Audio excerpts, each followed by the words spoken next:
you want to bring it. Reel down.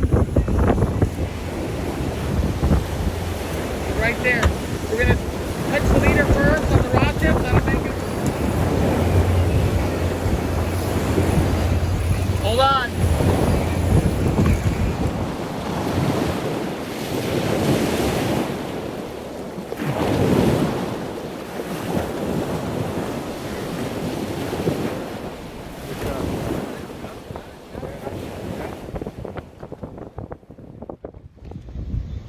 Hey guys, welcome back. This is Captain Muniz with Nomad Fishing Charters.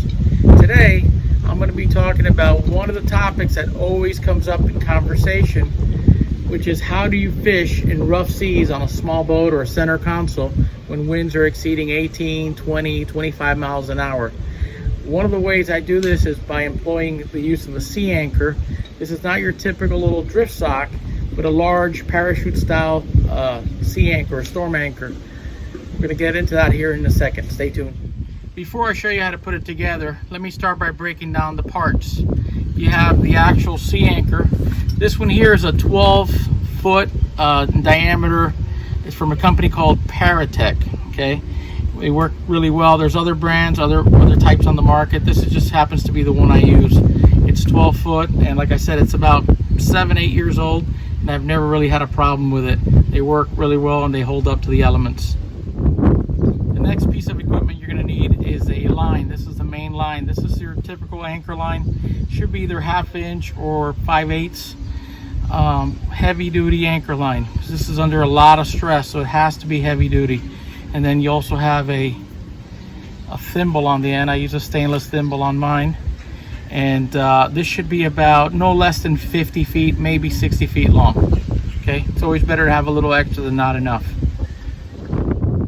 Last but certainly not least is your trip line. This trip line is very important. It's probably the most important part of the whole puzzle because it allows you to bring in a sea anchor that is under a lot of strain, and it kind of breaks it down so you can bring it in with just one person.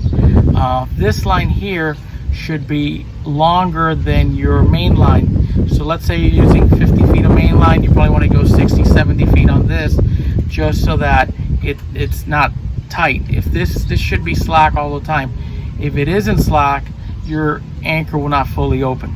So this is very important. And you also need the buoy on it so that it floats and it doesn't get tangled up in the actual sea anchor while you're out adrift on the ocean.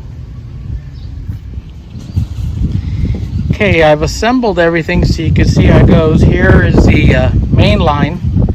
You can see here where it attaches to the sea anchor. I use that quick release so I can put it together a lot quicker. And you have your bridles for the sea anchor. This is the actual sea anchor. And then there's the bag. And finally the buoy. There's the buoy with the line. Okay. Well guys, there you have it. Hope you found this information to be useful. In the coming weeks, I hope to bring you part 2, which is going to be basically how to deploy and retrieve the sea anchor. Don't forget to subscribe to the page for future videos and also hit that like button. If you have any questions or have something you'd like to see in the future, you can go in there and just make a comment or ask a question, and I'll be glad to get back to you. Thanks again. This is Captain Muniz with Nomad Fishing Charters. Tight lines.